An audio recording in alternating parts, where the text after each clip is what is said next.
कि हम सनातन के नाम को सुनते ही हर्षित हुआ करते थे। जो रक्षक कहे जाते हैं आज वही भक्षक बन रहे हैं। वही मूर्तियां घर घर जहाँ जगह जगह में बिठा करके या तो लोग पैसा बना रहे हैं या उनके पीछे शराब पी रहे हैं। तो ये संस्कार होने के कारण हमारा सनातन खतरे में है। इस साधुत्व की आड़ में मैंने देखा कुछ साधु गैंगस्टर बन गए, कब्जाधारी साधु हो गए। वहाँ पर कुछ वस्त्रधारी ऐसे संत आए हैं जो कि कब्जा कर रहे हैं। कुछ 10 वर्ष के अंतराल में आगे जो संत आ रहे हैं, भगवाधारी आ रहे हैं, वो पैसाधारी आ रहे हैं, पैसे को प्राथमिकता दे रहे हैं। बोले मैं तो अपने ने लूटा, गहरों में कहाँ दम था, मेरी किश्ती वहाँ डूबी जहाँ पानी कम था। आपके साधु समाज में ये क्या हो रहा है? नहीं, साधु समाज में वही अर्थ प्रधान हो गया और वासना जो है वो मुख्य हो गई, जिस कारण से ये मर्डर होते जा रहे हैं। तो इसका कारण ये है कि सनातन खतरे में है। क्यों खतरे में है? कि हम अपनी संस्कृति को भूलते जा रहे हैं। कई बार हमले भी हुए हैं।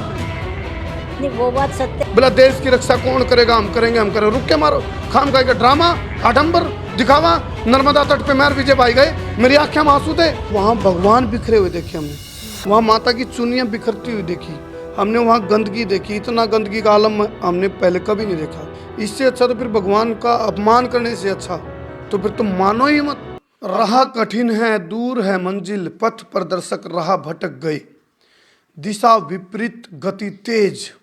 इसी हालात और ही है कि सारे दर्शकों ने देसी पत्रकार कर्मों की राम राम। और भाई देसी देख बिना ब्रेक, लाइक शेयर पे गुट्ठा टेक। फिलहाल एंड ब्रेक लग रहे हैं सनातन परंपरा का जो गति है उसका बढ़ने में। क्यों ऐसा लग गया है जो रक्षक है वो भक्षक हो गए के। फिलहाल गुजरात का भरूच से मैं लाइव हूँ और माता ज्योतिर्मा आनंद गिरी मेरे साथ मौजूद हैं। एक फौजी की, फ्रीडम फाइटर की बेटी जो 15 साल की उम्र में साधुत्व में आ गई और उसके बाद आज 64 की उम्र है माता जी की, लेकिन आज इनकी आंखें भावुक हैं। आंखें में वो भावुकता है, आंसू हैं। वो किस चीज़ के हैं? एक आंसू हुए भी उसके थे अगर भाई हाँ मेरा सनातन पूरा गौरवमयी हो गया और दुमदुमी बज रही है, लेकिन वो सनातन जीव खिंडा पड़ा दिखे, बिखरा दिखे, टूटा दिखे, उसे में अंतर्घात वाले लोग दिखे तो सनातन खतरा में लग गए हैं। माता जी पापा जस्टिफाई करवाएंगे। माता जी हमारे दर्शक राम रामायण तो सत श्री अकाल। राम राम। सभी आत्म बंधुओं को मेरा जय श्री राम। और मैं बता दूं माता जी के साथ जो बैठे हैं नारायण भाई जी के छोटे उनके बेटे हैं और उनका पुत्र, उनका पूरा परिवार। नुकारा भामाशाह बना कुछ नहीं। महाराणा प्रताप जी जंगला में उसकी फौज पड़ी थी, तो जंगला के अंदर फौज पड़ी थी तो घास की रोटी खाया करता। तो उस टाइम एक भामाशाह आया, उस भामाशाह ने उसको एक किस्म का संजीवनी दी थी। इसी प्रकार भामाशाह आज भी हैं। ये परिवार भामाशाह का परिवार है। किस्म से नारायण भाई का जो परिवार है इन्होंने ये जगह दी थी भरूच में। भरूच से मैं लाइव हूँ। अब माता जी पर मैं पूछूंगा, माता जी ऐसा क्या होया भाई जो साध्वी 15 साल की उम्र में साधु तो मांगी, आज 64 की उम्र में आने के बाद आपकी आंखों में जो आंसू हम देख रहे हैं, भावुकता वो देख रहे हैं, उसका क्या कारण है माता जी? उसका कारण तो यही है कि जब हम संन्यास लिए थे उस समय के जो सन्यासी थे, जो जनता जनार्दन थी, वो इतनी भावुक थी कि हम सनातन के नाम को सुनते ही हर्षित हुआ करते थे। जी माता जी। और मैं ज्योतिर्मयानंद गिरी, गुरु महामंडलेश्वर स्वामी गणेशानंद जी, भीमगोड़ा हरिद्वार से, जी माता। आज मैं भरोच में हूँ, उन्हीं की जगह में विराजमान हूँ। लेकिन ये जो जगह है हमारे श्री नारायण भाई पटेल जो कि बोरू गांव से कहे जाते हैं और उन्होंने अपने गुरुदेव की परंपरा को स्वीकार करते हुए आगे लेकर के गए और उन्हीं के आदेश के अनुसार ये जगह उन्होंने खरीदी और गुरुजी को समर्पित की। आज भी भामाशाह हैं और उन्होंने इतने विद्यार्थियों को शिक्षा दी है कि आज भी गांधीनगर में उन लोगों के पढ़ाए हुए जो विद्यार्थी हैं मिनिस्टर तक बने हुए हैं। क्योंकि वो मुझे तब पता चला जब मैं उनके साथ एक बार गांधीनगर गई थी, तो वो उठ कर के आए, लेकिन उन्हें खुद ही पता नहीं था। बोले कि आप बच्चा कौन है? तो वो बोले कि मैं साहब आपके पास पढ़ कर के आया हूँ। तो इसलिए वो कहा करते थे कि मैं विश्व का पिता हूँ। सो वो विश्व के ही पिता थे। और आज भावुकता का कारण ये है कि जो गृहस्थ में भी हम जाते थे तो गृहस्थ में सब लोग इकट्ठे रहते थे, सब परिवार होता था। आज वहाँ भी परिवार बिखरे पड़े हैं और हमारे संस्कार पता नहीं कहाँ जा रहे हैं। और सन्यासी संस्कार, जो संस्कार देने वाले हैं, जो रक्षक कहे जाते हैं, आज वही भक्षक बन रहे हैं। यही मेरी आंखों के आंसू हैं। माता जी, अभी आपने कहा जैसे परिवारों के संस्कार बिखरते जा रहे हैं। अभी मैं और विजय भाई जो फॉरेस्ट में ऑफिसर हैं, हम नर्मदा से जल लेने गए थे, जल अभिषेक के लिए। तो जब जल लेने गए तो वहाँ भगवान बिखरे हुए देखे हमने, वहाँ माता की चुनियाँ बिखरती हुई देखी हमने, वहाँ गंदगी देखी। इतना गंदगी का आलम हमने पहले कभी नहीं देखा। तो ये जो सनातन को हम बार बार ये कहते भी, इससे अच्छा तो फिर भगवान का अपमान करने से अच्छा तो फिर तुम मानो ही मत, अपमान तो मत करो। ये देखो कितने किस तरह मूर्तियां बिखरी पड़ी थी उधर। देखिए, हमारे सनातन के अनुसार सबसे पहले गणपति की स्थापना की गई थी लोकमान्य तिलक जी ने। वो इसलिए की थी कि हम संस्कृति को एकाग्र कर सकें, सनातन को इकट्ठा कर सकें।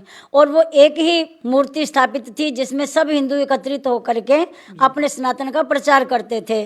और आज जो है वही मूर्तियां घर घर, जहाँ जगह जगह में बिठा करके या तो लोग पैसा बना रहे हैं, या उनके पीछे शराब पी रहे हैं। तो ये संस्कार होने के कारण हमारा सनातन खतरे में है। अगर हम उन्हें कुछ समझाने के लिए जाते हैं तो वो हमारे पर ही हावी हो जाते हैं। तो इसलिए हम उन्हें कुछ कह नहीं सकते हैं, इसीलिए हमारे ये आंसू हैं।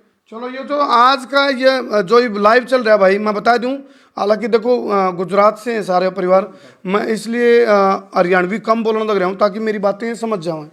तो मैंने कहा था, मैं बिना रुके, बिना झुके, बिना थके, बिना बिके, बिना भके, बिना डरे, बिना दबे बेबाक की तो बेबाक पत्रकारिता करांगे और अन्याय के खिलाफ लड़ांगे।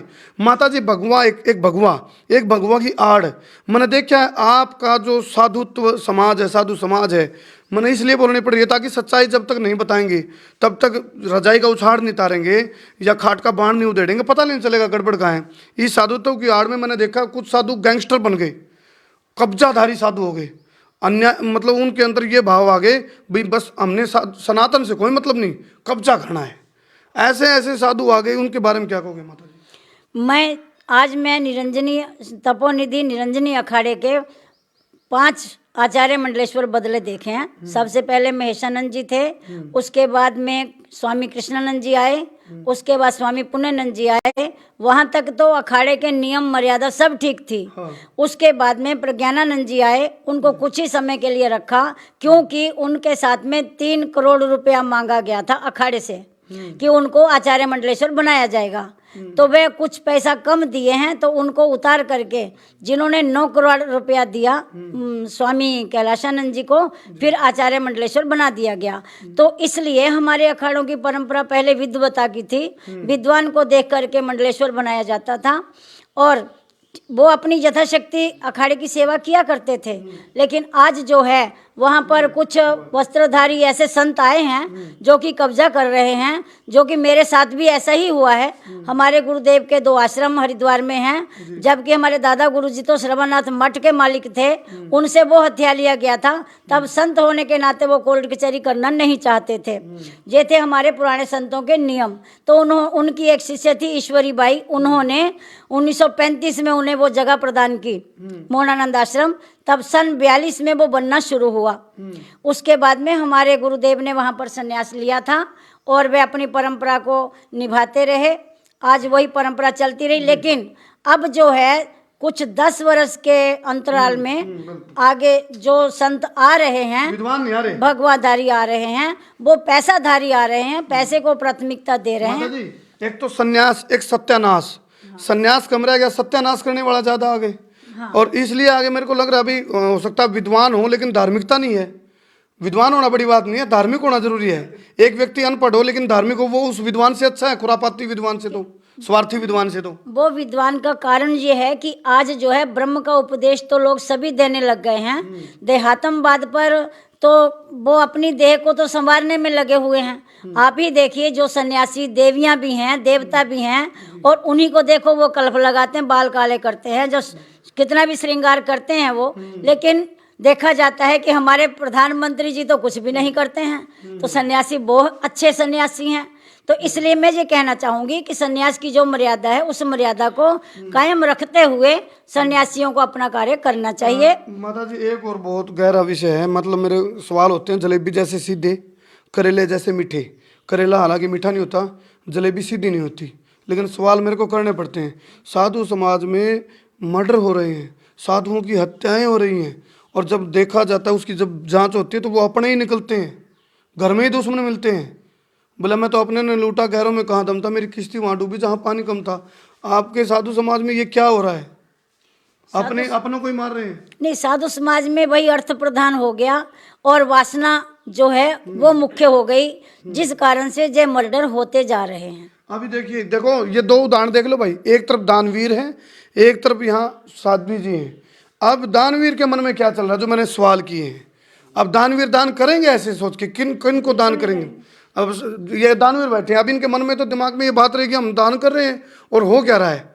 अब आपसे पूछ रहा हूँ मैं, उनके परिवार से, नारायण भाई के परिवार से, क्या नाम है सर आपका? अरशद भाई। अरशद जी, आप बताओ ये हो क्या रहा है? अब आप दानवीर हैं, आप दान करते हैं। नहीं, ऐसा लगता है कि हम दान देते हैं तो सही जगह होना चाहिए। हाँ। अभी सब जो माता जी ने सुना उससे तो लगता है सब गड़बड़ चल कहते रहा है। दान भी पात्र और कुपात्र। देखिए पात्र के बाद आगने वाले जो वंश है वो कुपत्र कहते ना। आम के तो आम के आग लग जाए, आग के आम लग जाए, ये हो जाता है। हाँ, तो दान देने से सोचना पड़ता है कि भाई ऐसे बिल्कुल को कहीं गलत जगह नहीं जाता है कि नहीं। आपका नाम है?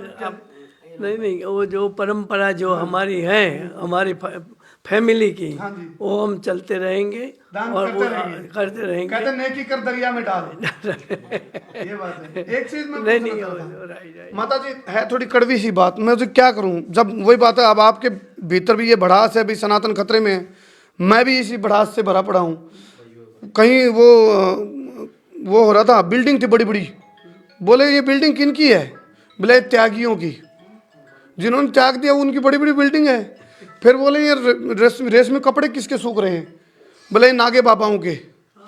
बोले ये बच्चे किसके घूम रहे हैं? बोले ब्रह्मचारियों के। ये टाइम कितना बदल गया है माता जी, टाइम देखो कितना बदल गया। फिर इसीलिए माता जी की आंखों में आंसू आते हैं फिर। और माता जी ने 15 साल की आयु में सन्यास, ये भी अपने गृहस्थ में जा सकते थे सारी बातें। हमारे पिताजी कहा करते थे कि आज़ादी कैसे ली जाती है वो इन्हें क्या मालूम, वो तो देश की चिंता में चले गए। और अब हमने जब संन्यास लिया तो हमें जो सन्यासियों को देख कर के चिंता हो रही है। मैं आशा करती हूँ कि परमात्मा उन्हें सद्बुद्धि दें, ताकि हम लोग अपना जो धर्म है उसे कायम रख सकें। सभी सन्यासियों से मेरी यही प्रार्थना है कि पुनः वो अपने मार्ग को अपनाएं और अपने मार्ग पर आकर के मार्गदर्शन करें, ताकि जो हमारा गृहस्थ परिवार है वो संस्कार अच्छे ले। कहाँ तो जो पश्चिमी सभ्यता थी, पश्चिम के लोग हमारी सभ्यता को अपना रहे हैं, और आज हम उनकी सभ्यता को अपना करके अपने ही संस्कारों को भूलते जा रहे हैं। तो हमें अपने संस्कार भूलने नहीं चाहिए। अर्थ के साथ अनर्थ ना करें। धर्मो रक्षति रक्षिताः, धर्म ही रक्षा करेगा। धर्म क्या है? जो हम धारयति धर्मः, जो हमने अपने मन में मान लिया है। पहली बात तो ये कि हम घर में भी बात करते हैं, बेटी से बात करते हैं तो बेटी कह कर के बात करें, संबोधन करके बात करें। मैं देखती हूँ कि घर में लोग बोलते हैं तो यही नहीं पता चलता वो बेटी से बात कर रहे हैं, पत्नी से कर रहे हैं, माँ से कर रहे हैं, किससे बात हो रही है यही पता नहीं चलता है। तो इसका कारण ये है कि सनातन खतरे में है। क्यों खतरे में है? कि हम अपनी संस्कृति को भूलते जा रहे हैं। इन्हीं संस्कारों को हम अपना बढ़ाना चाहते हैं। माता जी, सनातन भी खतरे में है। और मेरे पास जैसे मीडिया में कहते हैं ना, सूत्रों के हवाले से खबर आ रही है, मेरे पास होता गुप्त सूत्र काला, गुप्त सूत्र धोड़ा, हमारे सूत्रों के नाम है। तो मेरे पास जो गुप्त सूत्र काला है उसके माध्यम से पता चला आपकी जान भी खतरे में है।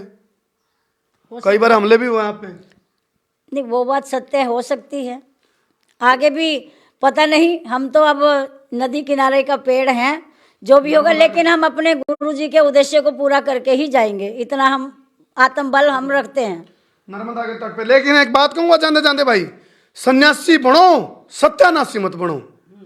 ये सत्यानाशी है ना, सनातन को बदनाम कर दिया। सनातन बुंडा लगने लगे, सनातन खराब लगने लगा। सनातन माड़ा नहीं, सनातन बुरा नहीं है। सनातन के अंदर जो भगवादारी आ गए, उनकी सोच माड़ी है। नुगारा छोटी सोच और पैर की मोच, दोनों खतरनाक हो रहे हैं, घातक हो रहे हैं। अधूरा ज्ञान भी घातक हुआ है, अधूरे ज्ञान नहीं आ रहे हैं। और सुनो, हमने विद्वान की जरूरत नहीं, हमने धार्मिक चाहिए। धार्मिक आ जाओ, सनातन बचेगा। जो विद्वान चातुर्य वाले आऊंगे, स्वार्थी विद्वान आऊंगे, उस तम हमने अनपढ़ निस्वार्थी पसंद है। क्यों माता जी? अनपढ़ निस्वार्थी अच्छा है। आचार्य चाणक्य से कहा था ब्रह्मचारी ने, आचार्य जी धर्मामूलम किम? तो आचार्य जी कहते धर्मामूलम अर्थ, पैसा। धर्म का मूल क्या है? धर्म बच सकता है पैसे से। फिर कहते हैं, फिर ब्रह्मचारी ने सवाल किया, अर्थ है मूलम किम? अर्थ का मूल क्या? अर्थ कैसे बचेगा? अर्थ है मूलम राज्यम, राजा बनना पड़ेगा। तो बोले राज्यम मूलम किम? राज्यम मूलम वृद्धोपसेवा। वृद्ध कौन? जिसने हाथ में डोका पकड़ लिया, लाठी पकड़ ली, डंडी पकड़ ली, वो नहीं। वृद्ध वो जिसने अपने तजुर्बे में वृद्धि कर ली हो। ये माता जी हैं, तजुर्बेकार हैं, वृद्धि है इनके अंदर। तो इनके सानिध्य में आओगे तब जाके सनातन बचेगा। और सुनो, जो सनातन के हत्यारे पाप पड़ेगा तो हमने पाप कीड़े पड़ेंगे। खाम खाए रुक के ना मारा करो। बोला देश की रक्षा कौन करेगा? हम करेंगे, हम करें, रुक के मारो। खाम खाए का ड्रामा, आडंबर, दिखावा। नर्मदा तट पे मैर विजय भाई गए, मेरी आंखें में आंसू थे। भगवान रुड़ते फिरे, इसका अच्छा तो उन भीतर बिठा लो, भीतर बिठा लो। भगवान ने न्यू तम ये मूर्ति जुगरी बगा रखी थी, कोई टूटी पड़ी, किसी पे कोई कुत्ते बैठे, कोई कुत्ते उस पर विष्टा कर रहे हैं, कितने बिखरी पड़ी है मूर्तियां, कितने झाड़ियां माता की चुन्नी फंसी पड़ी है। अब क्या कहूं, हम तो भगवान का शोषण रह गई हूं। विजय भाई, आप तो मेरे साथ थे, नर्मदा से हम जल लेके आए थे। दलदल थी, दल जिस तरह राजनीति वाले दल हो रहे, गुटम गुट हो रहे, न्यू साधु समाज में भी दल हो गए। दल गुट गुटम गुट हो गया राज। फिर को सनातन कौन बच रहा? सनातन में आइडेंटिफाई करने पड़ेंगे, कौन ठीक कौन गलत। ठीक कौन की भी छोड़ो, ठीक क्या, दो चार तो सबने मानना पड़ेगा। विजय भाई कुछ कहना चाहोगे? जैसे कि कर्मू भाई राम राम, आप यहाँ तक आए और माता जी का और सनातन के लिए इतना कुछ बोला है। मैं सबसे पहले आभार व्यक्त करता हूँ अपने डॉक्टर साहब का, पटेल साहब का, जिन्होंने इस आश्रम के लिए इतना कुछ किया है, और जिसके लिए मेरा कोटि कोटि आपका बहुत बड़ा आभार है, जो सनातन के लिए आप इतना अच्छा करते आए हैं। आज डॉक्टर साहब हैं, नारायण भाई पटेल जी आज हमारे बीच में नहीं है कहीं ना कहीं, और इसकी आश्रम के हर एक ईंट में उनकी यादें छुपी हैं। और मैं यही चाहूँगा आप लोगों से कि इस आश्रम को और माता जी को हमेशा अपनी एक बरगद के पेड़ की तरह हमेशा संभालते रखिए। मेरी इस वीडियो ना भाई जमा भी नू ना सोच लियो मैं सनातन विरोधी हूँ। सनातन तो भीतर है दिल में, लेकिन जीव दिक्कत आवे है जब सनातन की पताका की बात करते हो और सनातन खिंडता फिर है और बिखरता फिर है, और कुछ गैर सनातनी लोग फिर सनातन की आंसी उड़ावे, मजाक उड़ावे। उनका खोट को नहीं, अपन मौका दे रखा है। हमने मौका दिया उनको बोलने का। हमने सनातन को समझा कहाँ है, सनातन को ठीक ठीक उसको स्वीकार कहाँ करा, ना तो समझा ना अपनाया, और रुक के मारने लग गए। भारत माता की जय। पहले समझो फिर अपनाओ, फिर जाके उसके ऊपर व्यवहारिक हो, फिर सनातन बचेगा। नहीं तो सपने ले लेकर रोज सो हो, रोज सनातन नु बिखरा पड़ा है, जो राडा हम पीछे देख आए थे। पर मैं एक छोटी सी चीज़ कहना चाहूँगा। आज मुझे भी बड़ा कष्ट हुआ। एक माँ बाप होते हैं, माता पिता होते हैं, अपने बच्चों को बचपन से लेके आगे पढ़ना लिखना, उनको जीवन में कहीं किसी जगह पहुँचाते हैं। एक बच्चों के लिए क्या नहीं करते हैं। बिल्कुल ठीक है, कहते हैं पिता है तो दुनिया है, और पिता है तो सारे बाजार के खिलौने अपने हैं। पर एक बात मैं उन बच्चों से पूछना चाहूँगा, जब माता पिता इस दुनिया को छोड़ कर चले जाते हैं, तुम क्यों। मैं आज नर्मदा नदी के पर था, जो भरूच आश्रम पे है, और इस आश्रम से चंद मीटर दूरी पर है। वहाँ देखकर हैरान था कि बच्चों ने, वहाँ के परिवार लोगों ने उनकी जली हुई अर्थियाँ वो ऐसे फेंक रखी है जैसे कि कोई, जैसे सिख समाज में कहते हैं ना बेअदबी, भी ये भगवानों की ये बेअदबी चीज होती है। है। अरे कम से कम तुमसे तो अच्छे वो जानवर अच्छे हैं। बिल्कुल बिल्कुल, वो कम से कम अपने उस चीज को वो करके तो छोड़ देते हैं, लेकिन तुमने जानवर और तुम्हारे में क्या अर्थ भाई, इसका बहुत कष्ट है। कुत्ते में तो मानसपन पाएगा, कुत्ते में मनुष्य के भाव मिल जाएंगे, लेकिन असली कुत्ता कुत्ता को नहीं, वो गलत सोच वाला मनुष्य वो कुत्ता है, क्योंकि उसके अंदर कुत्ता ही केरीज करेगा इंसान। कुत्ता तो सबसे वफादार है। अब मैं एक चीज कह के क्लोज करूंगा, सनातन की रक्षा करने की जब बात आओगी तो जिब होगी, जिब आप इसमें तक कबाड़ काटोगे। एक खेत है, खेत में तो खरपतवार नहीं निकालना माता जी, खेत नहीं बचेगा, बंजर हो जाएगा। क्यों जी, मैं गलत तो नहीं कर रहा? हमारे गुरुदेव का नियम था, वो जिस किसी को भी कहते थे गृहस्थ हो चाहे कोई भी, उनको गृहस्थियों को यही कहते थे कि कभी भी अपना एड्रेस मत दो किसी भी सन्यासी को, और जब देना भी है सेवा करनी है तो उन्हें आश्रम का एड्रेस दो, ताकि वो आश्रम पे आएँ और उनकी सेवा वहाँ जा कर के आप करें। अपने घरों में जो अनजान सन्यासी हैं, जहाँ नवयुवक हैं, नवयुवतियाँ हैं, अपने घरों में रखना आज के युग में ठीक नहीं है, क्योंकि फिर उसके बाद में हम देखते हैं वो अकेले अपनी देवियों के पास चले जाते हैं, जब देवता घर पे नहीं होते तो देवियों को ही ले जाते हैं। जब हमारे परिवार को वो इस तरह से खराब करते हैं तो बताइए सनातन आगे कैसे बढ़ेगा। बड़े दुख की बात है। मैं कुछ कहना तो नहीं चाहती क्योंकि मेरा अपना ही अपमान होता है, लेकिन कहूँगी इसीलिए कि जब मैं नहीं कहूँगी तो जो सनातन के जो वो बात हो जाएगी मौनम स्वीकृति लक्षणम। नहीं, मैं मौन नहीं रखूँगी क्योंकि मैं खुद अखाड़े के सामने लड़ाई कर रही हूँ और जो इस तरह के वर्दीधारी संत हैं उनसे मेरा पूर्ण रूप से विरोध है, क्योंकि वो यही कहते हैं कि इसे भी उड़ा दो। बात असल में ये है कि जो सही रास्ते पे चलना चाहता है उसे ये लोग चलने नहीं देते, क्योंकि आज मेजोरिटी इन लोगों की ज़्यादा है, क्योंकि ये मंत्री और संतरी सभी एकत्रित हो चुके हैं, जिस कारण से जो सच्चे संत हैं ना तो उन्हें कहीं न्याय मिलता है, और न्याय जगत में जो किसको मिलता है, जिसके पास पैसा है। अगर सन्यासी भी पैसे के ही पीछे दौड़ता है तो हमने तो उस समय भी जहाँ कॉन्फ्रेंस थी उसमें कहा था कि अगर पैसा ही चाहिए तो वैसे के पास जाओ, साधु से क्या पैसा मांगते हो। साधु के पास जितनी ये जो आश्रम आपने देखा है जो बना है, ये कलकत्ता में उन्होंने कथा करवाई गुरुजी के बाद में, तो बोले कि नहीं आपको करना ही होगा, तो मैंने वहाँ कथा किया है।